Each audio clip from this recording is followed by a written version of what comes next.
Peace, love, blessings, and honor. Welcome to the show. I'm your co-host, Ize Redd. And I'm your co-host, Reality Souljah. And we are Garvey's Ghost in the spectrum of roots. You know, we look a routine. After the introduction, you know? Yeah. So today it's super special. Extra special. Doubly super special. Like wonderfully special. Let's start. Okay. It's special.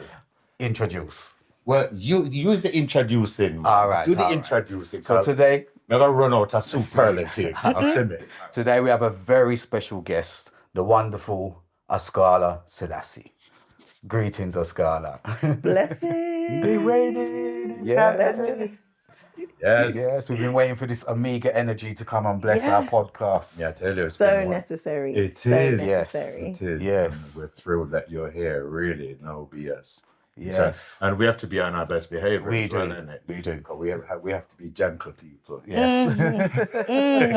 Which is right. Which I would. Which of course is right. Of course. Because we always like that. So first and foremost, how was your journey here today? Do you have a good journey? You know what? I'm giving thanks for life. So every journey is a blessing. As long as we're there on the journey, That's we're glad. Yeah. So yeah, it was good. Everything is good. Good. And Yeah. family, everyone good, everyone My blessed. babies and my family, everyone is irie. beautiful. So I cannot complain at all. If I did complain, Jah would smite me. I would. Honestly, because there's nothing to complain about. And Father, we appreciate your blessings. Yes. Thank you. For real. So we're gonna go right from the beginning. Yeah. It's a bit that's it started to become known as where you're born, where you come from, how it go. So where were you born? How did it start? Let's have some background. Okay. So I was born in London, and what to say about where I was born, where I come from. I come from London. I was born here. North, east, My south, Caribbean, west? East London. So Okay. around these ends. All right. My mum is from Barbados, which not a lot of people know because she's got the rawest yard accent. And my That dad is a happened. Jamaican. Oh, there. So yeah, I grew up with my mum predominantly. Like my mum and dad, they got divorced when I was quite young. Okay. So I don't really remember too much of my dad. I remember because actually we lived in London and we moved to Northampton, and that's the part I remember. I was probably about 4. So I remember like the family, home. We were all together, like my mum, my dad, and my big sister, and my big brother at the time, and it was just us 3. So yeah, that is literally my upgrowing. I would say we're born at London, and I've been moving about. To be honest, like I haven't really stayed in London. Okay. And what was dad's heritage? My dad's Jamaican. Okay. So that's probably why it rubbed off on mum and she Yeah, had the accent. And, Exactly. They met when like she was 15 or something, and he was like a couple years older than her. So yeah, that's why it rubbed off on her for sure. Okay. And how many siblings do you have in total then? Well, on my mum's side, there's 5 of us. My dad has 2 additional children, and then my mum also has like about 100 adopted children, foster picnic. Everybody calls my mum. So I'm just like sisters and brothers everywhere. Like Family. Yeah, That's big nice. family. So you had a very dynamic household then growing up. Very dynamic, and everybody was always in and out because my dad used to be a sound man. His sound, the sound he was with was called Yahoo sound. And so my mum will always tell me stories about when she was younger, like 16, picking up the record box there, and like all the soundmen now, like she knew them when they were young, like Abba Shanti or Channel One, like they all kind of grew up together. Okay. So she knew them back in the day, kind of thing. So this was in London, dad? In London, yeah. Okay. Yeah. So very dynamic household, very bubbly, always vibrant, always something going on, party and everything all the time. Now I feel jealous. No, I know there was, for real. For real. And what about early school then? Was you early schooling in London? Or? Yeah, in London. Okay. I went to school. My primary school was in Manor Park. So that hence us moving around. It was called Cleves, my primary school. But you know what? I don't really remember that much about those years. I just remember like my household. I remember the vibes, but school, I suppose it was just school. Okay. Did you It was enjoy it? happy time. Yeah, like happy times. You strike me as a very happy kind of person, so I'm figuring that the whole school, the whole family environment, you're just a very contented child.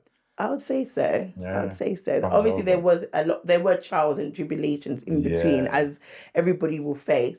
But yeah, predominantly a really happy household. My mum done a good job of like trying to keep us happy and bubbly. And I mean, me and my siblings, just all day, every day. Somebody asked me recently, like, what if you was to look through the window of your childhood home, what would you see? Wow. And I was just thinking, I would see laughter. Like, all we done all day, every day was just bust joke and just do stupidness. When I was a child, like, me and my siblings just stupidness all day, every day, ramping and just doing madness.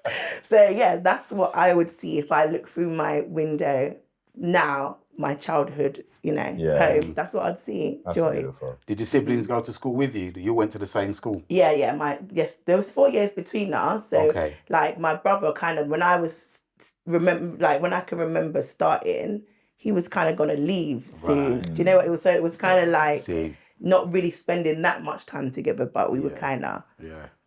How about friends network at school? How was that? like Was you the leader of the pack? I don't think so. I bet you was trouble. Definitely. But I think when I was younger, I was a little bit more reserved. Or maybe not reserved. Maybe that's not the best way to use. But I was less confident then, I'd say. All right. Yeah, so I was figuring it out. But my friends might have a different story. That's what I think And what anyway. were the teachers of made of you in your primary school? Outspoken. Okay. Yeah, I was outspoken. I always have been, which is like, I would say I'm not rude, but I would say my mind though, but in the most respectable way I could possibly say at that time. But if you're telling me something I don't agree with, I will let you know. I'll probably do it, maybe, but I'll let you know that this isn't necessarily something that I agree with or I like. And that was something that was instilled in me from my mum. Like, you have to stand up for who you are. You have to be a strong person, a strong woman. Yeah. You have to go into a strong woman. You have to speak your mind. As long as you're being respectful, you have to make people know your perspective, basically. I don't think we fought that much because my sister was like, she's 11 years older than me, so she was too busy doing her thing. Right. And then my big brother, Marlon, I remember only having one fight with him, which was a little bit older on. Like, after my mum, I can tell you stories my mum told me that when I was younger, I used to beat up my big brother. And she said, you would just take anything where you find. Like, I had this little Hoover. I mean, take the Hoover and lick it with the Hoover. Oh gosh. And then he used to run behind the chair and hide and cry. He wouldn't hit me back. Yeah. That's this story to my mum, but I don't remember that. Okay. Probably. That I don't. In school then, did you have any, like in infants, juniors, did you have any inspirational teachers? Yeah. That you kind of looked up to? And There was one teacher I remember actually quite clearly. Her name was Marva. At the school, please, we didn't call them by their last name. We called by the first name. Oh, really? And Marva was like, I think she That's some new age stuff, huh? Yeah, exactly. Yeah. And she, I remember this school was like, there was a lot of there was quite a few disabled children and stuff in the school. So they had like a sensory room and like a ball pond. I used to love it because when we got the opportunity to go in there, we was having so much fun. But Marva, she was like, she's a black woman, a strong black woman. And she always sticks out in my mind as somebody who would always just be a type of person that I want to go to her with anything that, any problems or anything at all. I'd always be up underneath her anytime I had the chance. So yeah, a strong black woman. Okay, so let's move on a little bit to secondary school. How did you find the transition? Because when I went to secondary school, it was like a big new world. Do you know what I mean? A bigger school, more people. How did you find that transition? I loved it. Like, I'm a person who loves change. So for me, I loved secondary school. I chose to go to an all-girls school. In hindsight, I don't know if it was the best idea. I'm being a goody. But no, I really enjoyed it. Just again, like the first years of high school, I just remember just ramping with my friends, just always ramping. That's just all. I just suppose I'm just a playful person, so I just remember just ramping, having jokes with my friends and stuff like that. Even though I'm not really talking about schoolwork, obviously that was a part of it. Right. Well, I was going to ask, what was your leanings? Were you sort of very academic? Were you maths-wise, creative, art? What was your Always thing? creative. Like I always warmed more to the arts or like drama, even like English is something that I kind of excelled at. Maths wasn't like my strength. I mean, I could do it, but it wasn't something that I enjoyed doing. So yeah, always the arts. So you read a lot as a younger child as well? Yeah, I like to read, and then I think I like to write, like write stories, write script, just write. I like to write from an early age. At that time, I wasn't a songwriter yet, but I just liked writing. Okay. Okay. And what was the fashion vibes at this time? Because this is where we kind of learn about ourselves and spill it. Well, I haven't been Rastafari my whole life. So that was at the age of about 13, 14. That's when the transition started to happen for me. So I'll never forget actually when I just locked my hair. And the teachers were like, my friends kept on saying, because at the time I put my hair up and my hair was just like this long. So I had my little locks and thing. And my friends were like, wrap your hair, come to school, wrap your hair. And I was like, oh my God, I couldn't even do it at the time. So they was like, wrap your hair. And I was like, oh my gosh, all right. Like I just gave in. I was like, all right, I'll wrap my hair and come to school. So this day, my mum wrapped it for me in the morning. And I went to school. And as soon as I got into school, they were like, take off your hat. And I was like, it's not a hat. And they were like, take off your hat. And I said, it's not a hat.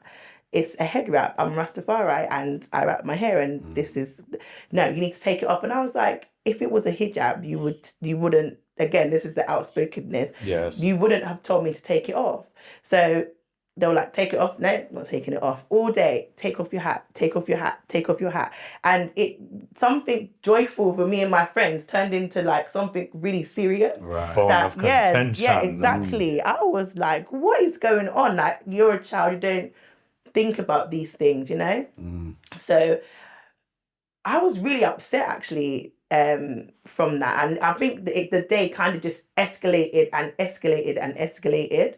And so I decided from that day, every day I went to school, my head was wrapped. From that day, I learned how to wrap my hair, and I made sure every day my head was wrapped from that day. So school was good, but also there's always like challenges. And when you're a Black, strong person, like people are coming at you because they don't want you to be outspoken. They don't want you to speak your truth or your rights. They want to, you're at school. You need to listen to the adults. You need to be listened to what you're told. But your household and mine is not the same. So I don't agree with everything you have to say. And it's needless to say that back in those days, there wasn't that sort of cultural appreciation for people of color or ethnic groups. So it would have been something of a challenge to a teacher's authority to say, these are the rules, adhere to the rules, and if you're not complying, it's a problem. That exacerbates. So when you went home and told Mama about this now, Mom, get vexed. What? My child. But I told my mum what my plan was from that day. Right. And she knows I'm a strong-willed person. I'm sure she probably did contact them. I can't remember. There's been a few instances where I can remember Mum, I don't know, something happened at school. Mum coming down to the school, like marching down there for them, teaching them. Yeah. I don't think that was one of them instances, but there's been a few of them. No, because you led the charge on that one. You had to decide, no, this is what I'm doing. Exactly. Yeah. And did you think that to me, it was a thing amongst friends, like you said, it was kind of joyful, but then it became something that was central to it became central to a point where it's principle now. And this abiding sense of right and wrong that you had, it's like, no, I'll smile and joke aside. This is a serious thing now, and I'm going to stand 10 toes on this. Yeah, this is who I am. This is my liberty. This is who I am. And as Rastafari, this was something that I came to myself. Like, my mum had locks to her hair. Like, we haven't been Rastafari our whole life. Like I said, even my mum, she locks her hair when she was 40. So all them times my mum had short back and sides and like, do you know what I mean? It hasn't been, I wasn't born into Rastafari. It was something that my mum found the journey, and then she didn't force us either. It was a choice for us to make for ourselves. So at first, like, I had my hair permed and I was like, I'll never looks in my hair. You mad? I'll never. I look too good. Oh my gosh, I was saying. And yeah, like before, that's why I'm so grateful for righteousness that made me humble, because oh God, before, nah.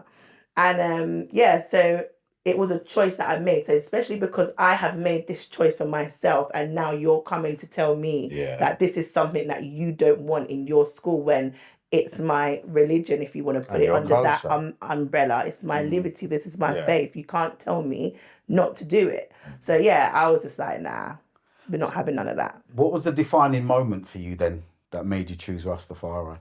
Honestly, the honest to God truth is that I had a vision. Jack came to me one night. One night, it was my turn, because, and I'll never forget, I think I was about 13, and I was just, I suppose at that time, I was just being naughty, and I'd just up and down, do whatever, you know, like just being defiant, or just being a 30-year-old girl. And yeah, this day, I laid down, and I don't know what I'd done wrong. I had done something wrong. So this day I decided that I was going to pray. And then I must have prayed, and I laid down, and I remember just closing my eyes, and automatically I had like, it was like the whole night. It wasn't just one vision. It was the whole night. Like, and like I saw myself in I don't really talk about this. This is very, I haven't spoken about this for cathartic, years. isn't it? Yeah. So I saw myself, like, I couldn't see myself, but I was in a kitchen, and there was a chair. It was a big kitchen, and I could see a window in front of me. No, this is before I went to sleep, because I was praying. I was praying when this happened, and then I saw myself in the kitchen. And when I was praying about like my mum or my brothers or anything, the sun was shining through this window, and I could see the sun like blazing through. And when I started praying about myself, it started to go red and black and like ugly, and like it all the like red and black paint, like all like mixed together. And so I was testing it, because then I was like, hold on a second, where's the sun gone? And so I would pray again about someone else, and then the sun would shine, and then I'll pray again about myself to see if the sun would stay. And every single time I prayed about myself, it just changed to an ugly, like horrible, it was red and black and ugly. And I was just like, what? So after the prayer, I was just like, hold on, what's going on? Like, what is going on? I was so scared. I was scared. So I went into my mum's room, and I was trying to wake her up, but this night she happened to have a toothache, and she was like, my tooth is like she wasn't really paying attention to me. Like, I was on my own. I was on my own this night. My mum wasn't like, and for some reason there was so many things that happened this night. I just felt like I needed to wipe myself like this. Like, I felt like something was coming off, and I kept on changing my clothes because I didn't feel comfortable. And the last thing I ended up wearing was what I actually got baptized in. It was like, it's an Ethiopian top, like a white one, and it has like the cross, the mascot down the front. I just put that on, and I went in my mom's bed, and I was trying to sleep, and I closed my eyes, and then I had a vision of like destruction. It was just destruction, like everyone running around, like there was like police car, and like it was all smashed in windows and smoke, and I'm only a kid, like I'm a child at this point, and like everything was just destruction basically. And then it was like I was hovering over, and it went like over the water and into the nice part where everybody was calm and chilled and nice, you know, trees and everything. And I saw my mum, and I saw my brothers, and I said, where am I? Like, I wasn't there. I said, where am I? And then I hovered over back into the destruction and dashed someone in there. Lord Jesus! The next day, my hair was loxed. The next day, my hair was loxed. Let's speak about the singing. When did the singing start? Well, you know what? I wrote my first song when I left school, high school. And, you know, like people write on your shirt and they write in your book. And somebody wrote, Always Reach for the Sky. And the first song I wrote was called Reach for the Sky. Wow. Reach for the sky, reach way up high. You follow your dreams if you reach for the sky. Yeah. That was my first song I ever wrote. So I was like 15 at that time. Yeah. And then I just started to get into the environment where like music was happening. Actually, I have to rewind a bit actually because I'm missing a part. When I was about 13, like around the time where I locked my hair, I met a sister called Virus, and she was from Akabu. Virus. Okay. Yeah, Virus. Virus. How wicked name. Her name was Virus, but she was in the Akabu band, or they call themselves Sister now. Right. And I just was at a taxi station with my mum, and she was like, "Yeah, are you a singer?" And I was like, with my 13-year-old self, yes. Yes. So she was like, "Oh, you know what? I'm gonna give you some training." And I was like, okay. So she just invited me to her house, and we would go, and she would like help with my singing, and we would write songs together and stuff like that. And I was only a child. I literally. And that was just based off the energy she picked up. You wasn't singing at the taxi stand at the time. I was just there with my mum. Okay. I was just there. And I used to live in Harrow at that time. So I used to take the train to Stonebridge and just go and link up with her. Like at that age, she was the closest person to like a second mom to me. Like she was just an amazing woman, beautiful singer, like amazing. And so she really like helped me hone in my skills. And then I used to go to Bridge Park a lot because my mum used to work there.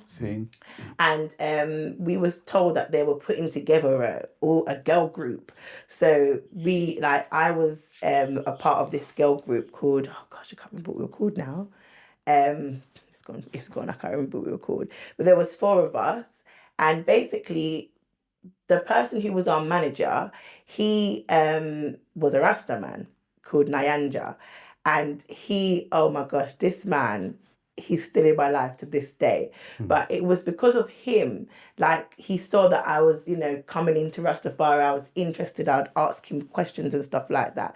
And so he kind of directed us to the church where we all got baptized and where we still go, Lion of Judah Ministries, right. In Kilburn. So it was because of music why like my whole family kind of went to in this direction because of the music. So fast forward to after school, I would just, my mum used to have like a shop, as you know, and we sold all culture things. So everything green, gone or red, all carvings or African clothes or anything like that, we sold it. And we would like pack up the shop and go to different festivals. The first person who invited us to a festival was Fimba.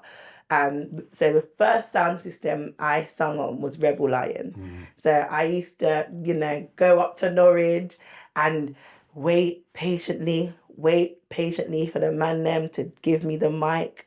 Finally, because as an empress, you need to fight for the mic. Like, they're not trying to share it. They're not trying to share the mic because they think you're going to be rubbish or something. And I was still only about 16. Right. So once I get that mic and let off some fire, because by this time I'm vexed now because I've been waiting so long and so many tunes have gone past, and I thought, I could have mashed up that tune and they wouldn't share. So give thanks to Fimba and Rebel Lion. Like, for me, that's how it really started off. Like, them. That wasn't Playfest, was it? Playfest was one of them. Yeah, no, there was Strawberry Fair. Oh, okay, we used to go to Strawberry Fair quite a lot. And then they just used to have their own dances. Yeah. And because we had the shop, and we were always selling things and stuff. My mum was always there, and we were always had opportunities to sell stuff. So like I remember one time, Horace Andy was on tour, and we were there, and you know, like selling stuff. So Red Lion, they used to do loads and loads of big shows. I can't remember all the shows that they did, but I definitely remember the Horace Andy tour that they did, and we would be there selling our stuff, and I just would have the opportunity to sing because I'm there. So because of the culture shop, it really workshop, it was called. Put you in the middle of the network. Right in the right place at the right time, all the time. So yeah, that's how it started for me. Rebel Lion, big up yourself, Rebel Lion, love or no bad. So yeah. Yeah, that's good. So you had quite a few like interesting peers. If you was around Horace Andy and certain people, you had some good inspiration there. Who else was inspiring you? At that time, and even still now, Bob Marley's my biggest inspiration. Askala Selassie, the light of the Holy Trinity. He inspired me like immensely. And just listening to reggae music, growing up with it playing every day. My mum played music every single day. Any female artists particularly that inspired you? The female artist that definitely inspired me is Lauryn Hill. She inspired me so much. I used to listen to her songs all the time, learn all of her songs and just everything about her. And the fact that she was Rastafari when she transitioned, I was so happy. And for a young Rasta girl growing up, you had someone to like look up to that, oh my gosh, she's an amazing artist. Her voice is absolutely amazing. She's an actress. Her style is just on point. Like she's beautiful. So Lauryn Hill is definitely one of my biggest inspirations. So as a young black female artist coming up in them times, did you face any obstacles or any challenges? Like obviously, obviously you said one of them was being a female. You said being black, being female. Exactly. For real. Those are two. Yeah.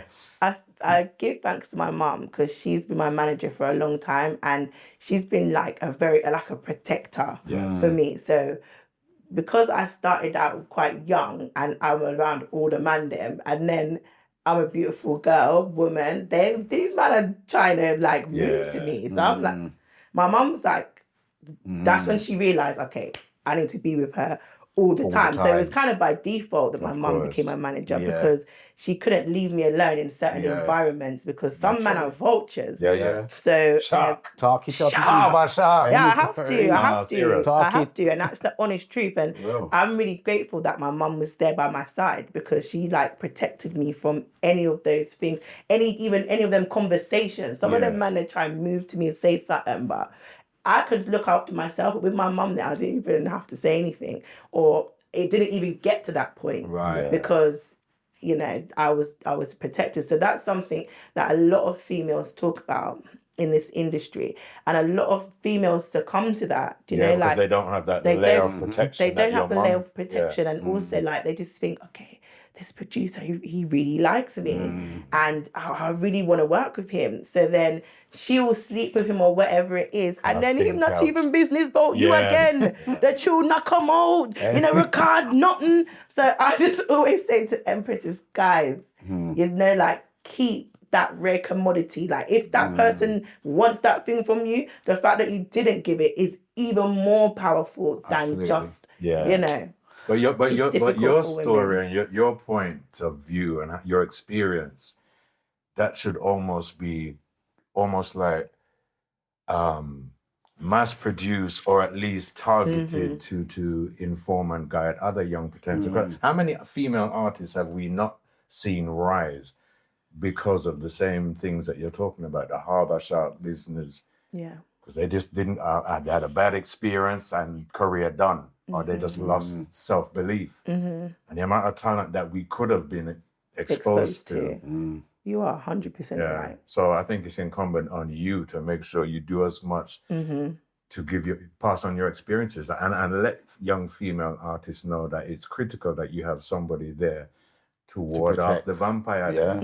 You are so right, and I will definitely do that. Because like having this conversation is just bringing things into the forefront that I'm been very blessed, very, very blessed that my mum was there this whole time and supported my music and just been my number one fan. So I'm really, really grateful for that. Let's speak about your first release and how that manifested.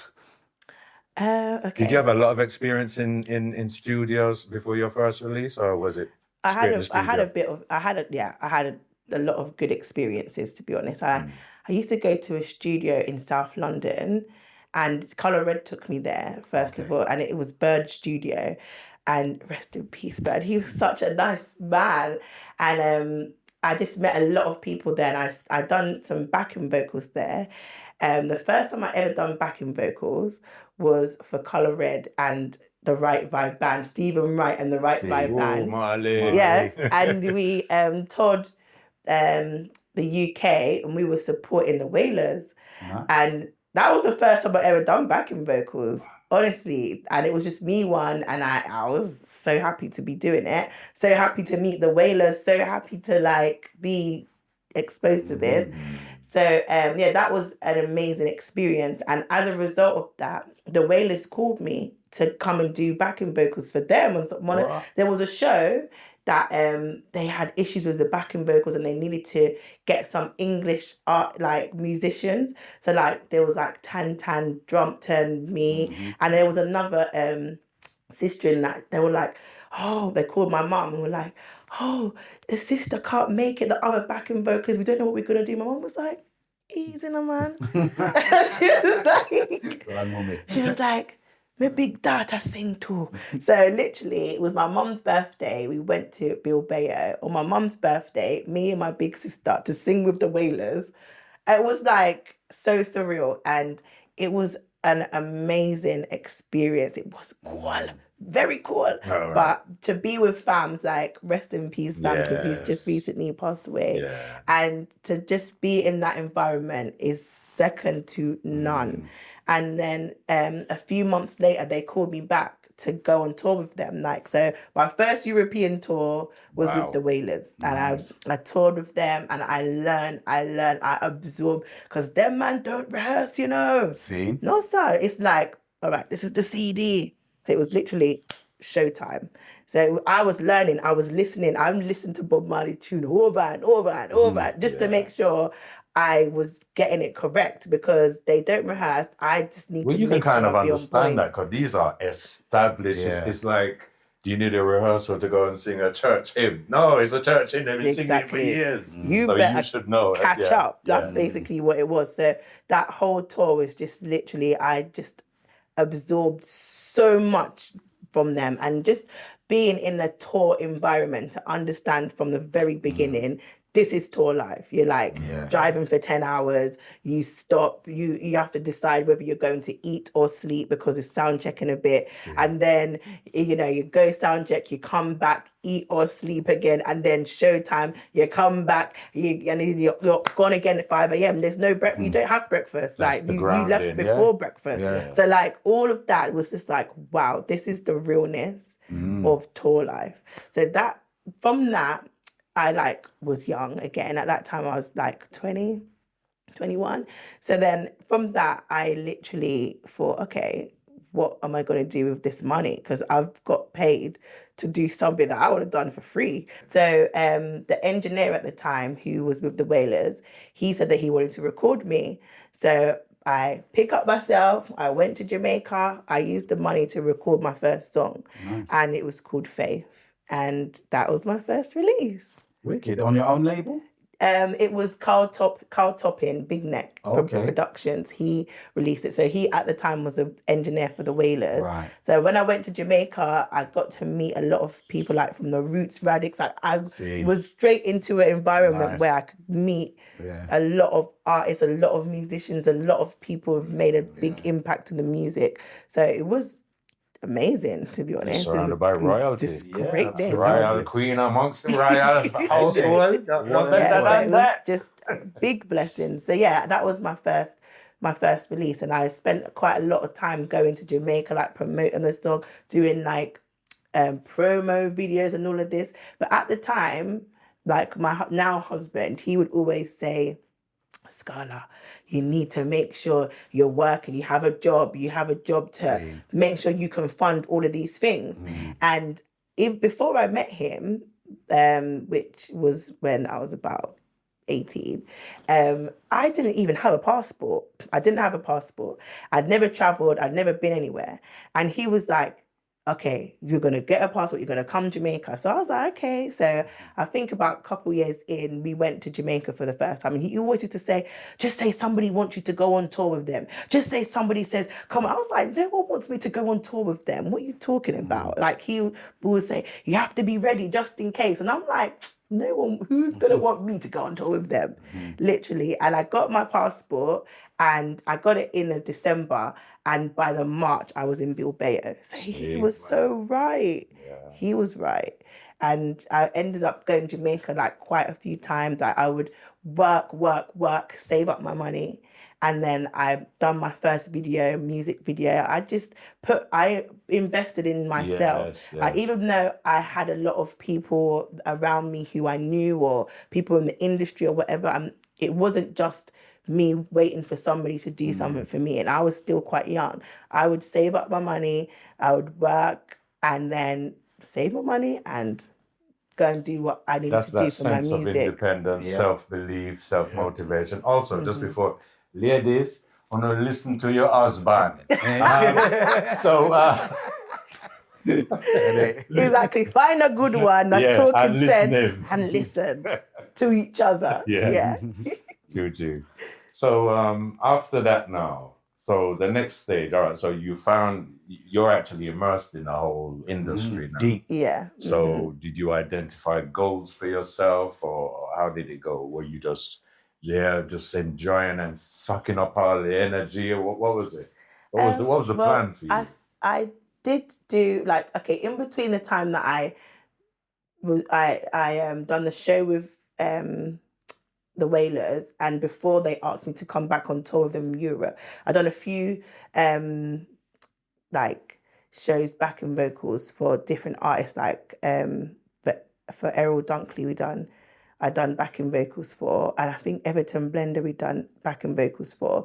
So after I done backing vocals for the Wailers, I decided, okay, if you're not bigger than the Wailers, I'm not doing no more backing vocals, because basically for females, what happens if you want to be an artist and you get too many people see you as a backing vocalist first, you get stuck there.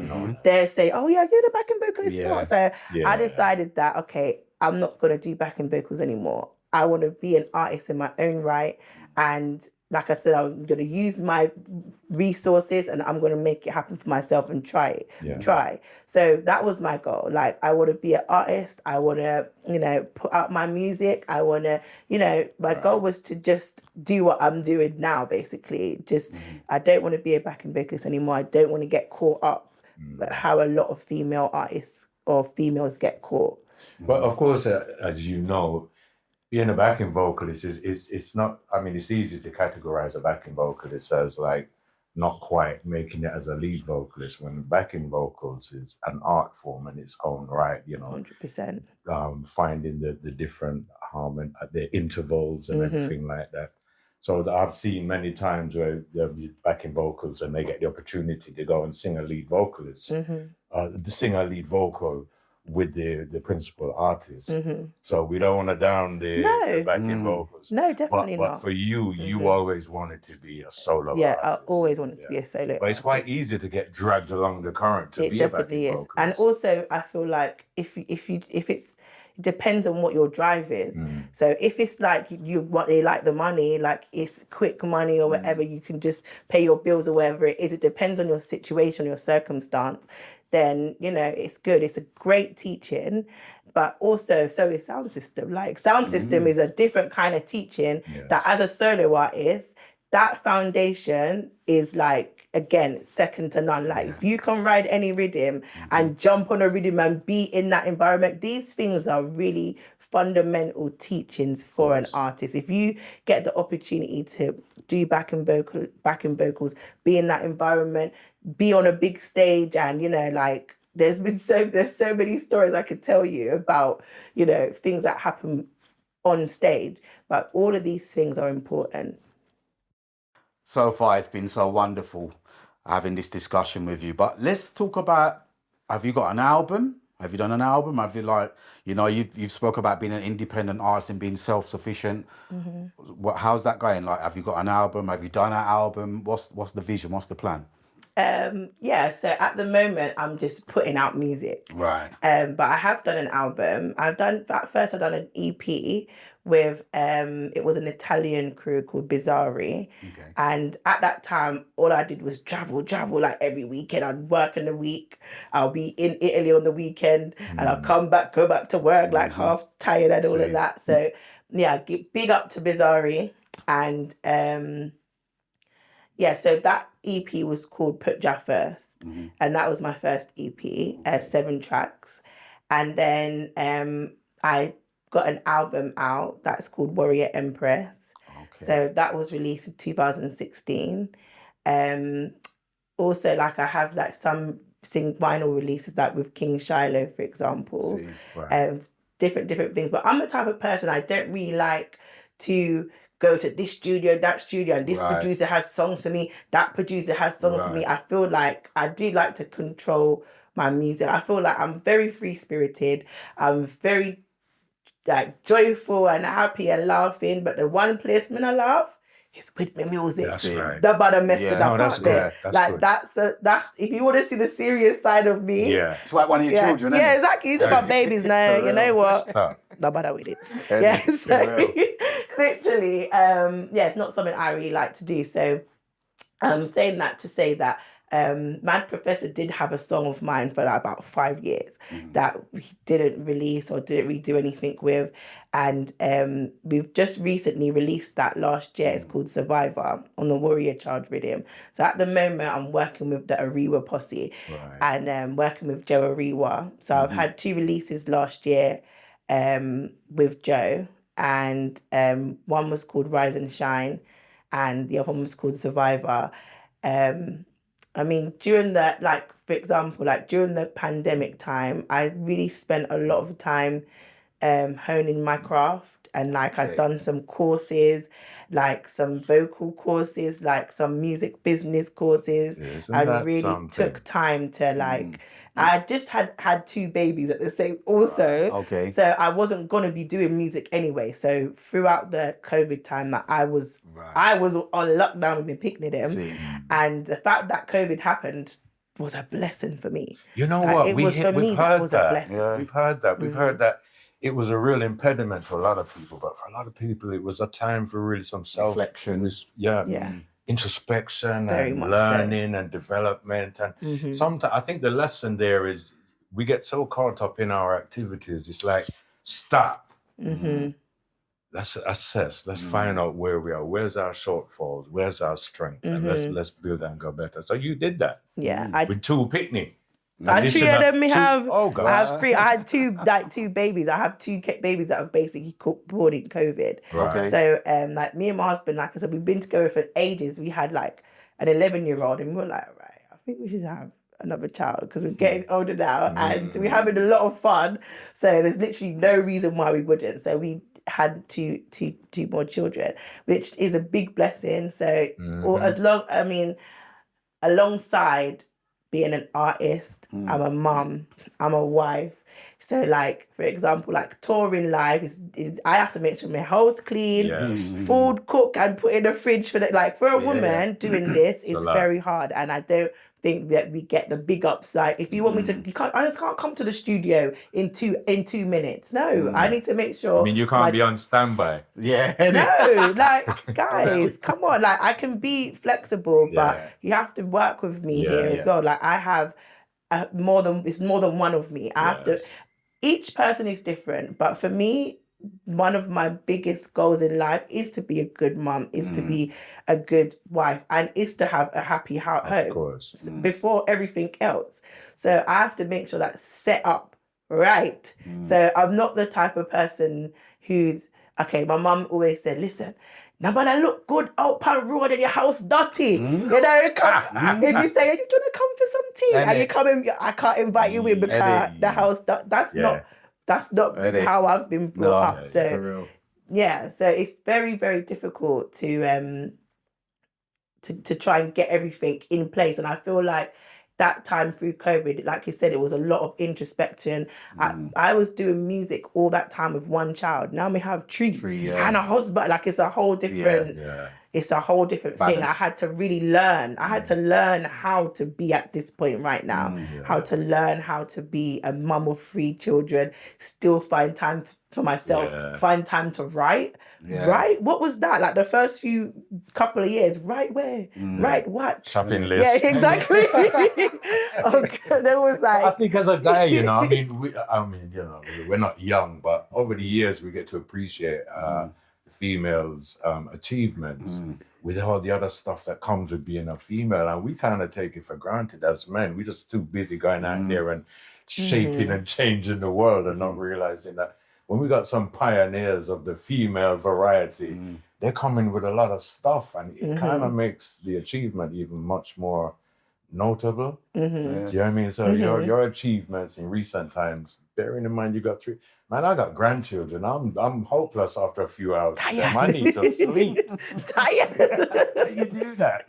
Yeah, that's why I definitely have to speak about this, because, like you said, I don't know if you've had many females on the podcast. You're the we've first. had loads. Exactly.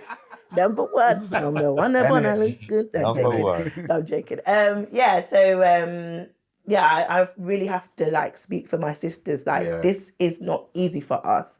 Like when you see us out here doing what we're doing, it's because we absolutely love it, and it takes a lot in order to get to that point. Like when you had a sleepless night and now you have a studio session in the morning and you have to cook, you have to get the kids to it's just so much to plan. Like I remember, and that was just having one child. Like when I went to South Africa, it was only 10 days that I went for, and I'm grateful. That was like the best thing. Like music took me to South Africa, and that was like one of the biggest blessings for me. Tell us a little bit about South Africa. We might have a vested interest in your stories of South Africa. Pray tell. Oh God. Yeah, South Africa, oh my goodness, was one of the biggest blessings of my life, because Where did you go?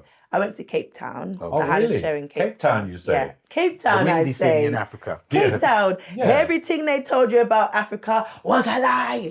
Everything they told you. Listen, Africa have good road. When you go to Jamaica, listen, they have patois. I mean, if they put this, they put the carrot. Well, they have some new road now. They have new road now. But how long I've been going to Jamaica? I mean, they pump pat home, all of that. No, every road was a good road. And I remember we took like pens and like pencils and like books and everything for the school, because it's Africa. Right. We want to give back, you know. And when we went to the school, the primary school in the ghetto, this is me, a high school this?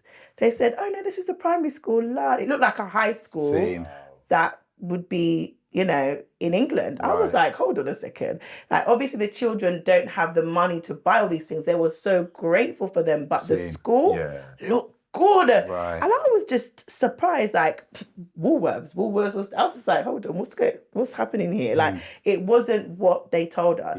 And that was one of the first things that I was really grateful to learn. Also, flying over Africa, oh my gosh, the vast land. It was just absolutely beautiful.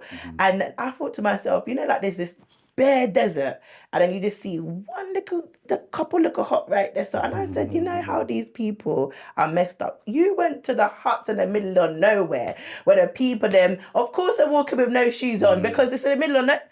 So it's like, I see what you lot have been doing, you know, like you've been fooling us to think that the whole of Africa is like this. No, it's like that in the middle of the desert or in certain places, but they failed to show us the beauty of Africa, the big tall buildings, the beautiful, you know, architecture, and the fact that all of the English people and enough white people are there in the big beautiful house and a beautiful place. Like they didn't show us that part, you know, they failed to show us.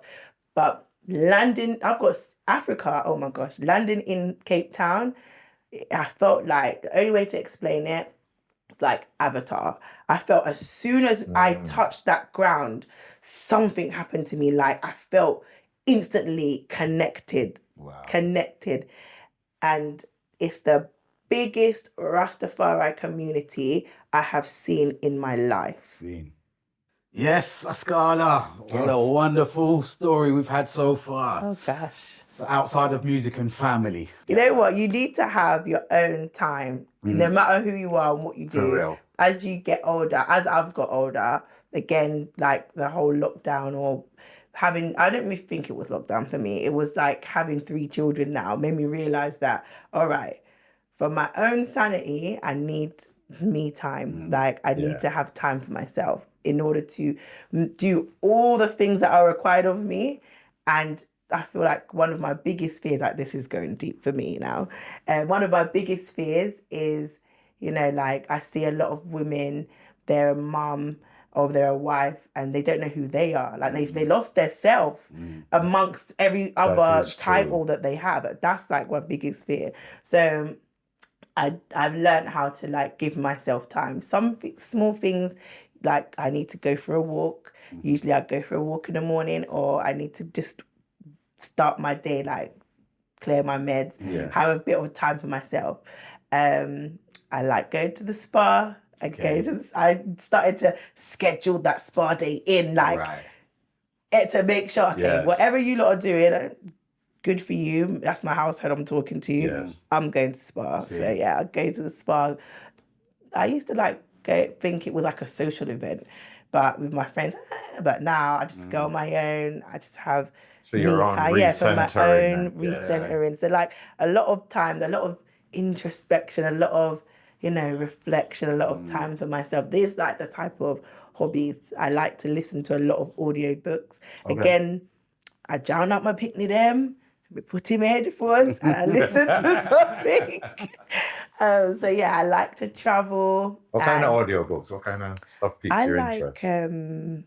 Like another thing that I'm interested in is like self-development or motivational kind of books. So I read a book. The last book I read, like for example, just this year I'm reading a book a month, and the last month's book was the 5 a.m. Club, it's called, which is an amazing book. I would advise you to listen if you don't want to read. And I'm reading it with one of my sisters, these books, and we're reading Becoming. Even though I've read that book before, it's Michelle Obama's book. That's the one we're reading this month. So yeah, I like to do that, learn from other people, and just get insight from other people in terms of positivity and in terms of like, reprogramming myself as well, and looking at different perspectives and trying to improve myself. I want to be a better version of myself every day. All you need to do is be 1% better today than you was yesterday. Just one. Not a lot, just one little small little change. But I love the way you sort of make sure that you allow that time, because your dance card is full with all the stuff you got to do, but you make sure that time there for your personal space, because it's almost like this stitching time saves 9 kind of thing, where if I have this 1 hour, the other 23 can be fantastic. Exactly. But if I can't have that 1 hour, it's a wrap. It's a wrap. Yeah. It's a wrap. So yeah, that is really important to me. I've learned. But I do try to pass this on to other empresses, other queens, other younger women that don't wait this long, because no one told me this. I had to figure it out for myself. Like even my daughter, I'm like, okay, read this, do this. Like this child is beyond her age, definitely. Other things. We have an event in Luton. This is my husband's hobby mainly. And I really also think it's good for you to support each other. Just as he supports me, I support his dreams and endeavours. So we have an event every other Friday, and it's called Rum Punch Fridays. Make sure you come to Rum Punch Fridays. And it's turn up. It's turn up. At the minute, I can't lie. Like it's the hottest thing in Luton right now. So it's really, really fun, hard work. Again, like it's fun, but hard work. Yeah, so there's a lot going on. I'd say that's I suppose it started out as a hobby and now it's like work. So it's fun though. It's really, really fun. And what other things I like to do? I love to swim. So I've just realised that these are all quite self things, aren't they? Yeah, like I do love swimming. I swim a lot, and I feel like it's again like just to try to get that moment for myself. So I love just to And keeping fit. swimming, keep definitely. fit, but also I just love. I try to go on like adult days when there's hardly anyone there, Right. and just have my what I've learned in life is that your peace of mind is everything. Whatever you need to do to keep it, just make sure you do. Like your peace of mind is everything. Without that, just you can't be productive. What would you say one of your best qualities are? No. For me, I would say my confidence. I love the woman that I am. I love that I'm confident, smiley person. My smile. I like to I don't want to leave the room the same as how I found it. Oh, that ain't gonna happen. That ain't gonna happen. No. Yeah, so I feel like that's a good quality. And the opposite side now, what would you say is a worst quality that might When annoy I you? am tired, Scene. stay away from me, because normally it's my mouth. I will say something Scene. that might hit you in the wrong place, and like the filters that normally are in my mind of Right. okay, don't say it like that, Scarlett. Try and find a nicer way to say it. I'm just be blunt and bam, and normally stay away from me when I'm tired. Looking back over the years now and reflecting, what advice would you give to your younger self as an artist and a young woman coming in Rastafari and this whole thing? As an artist, I would just say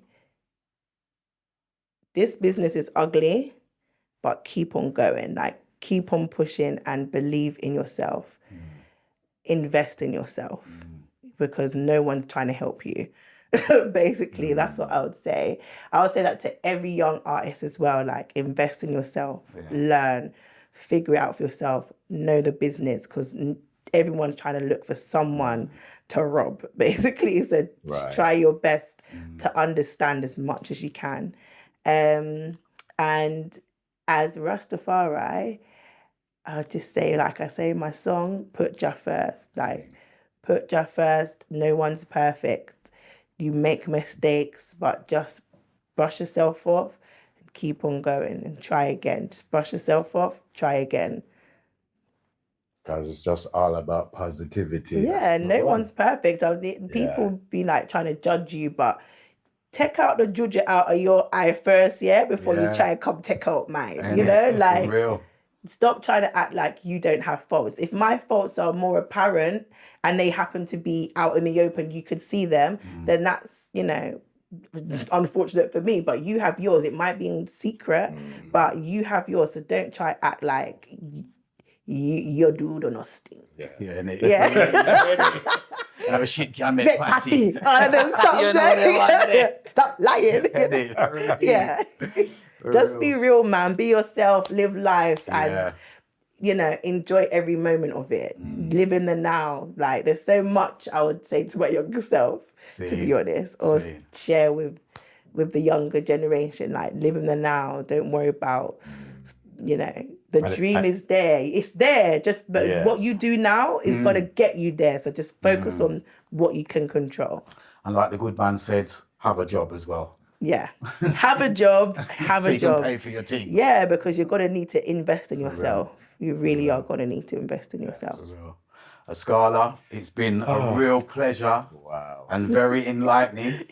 And beautiful, and you can't see me. I smile. What do you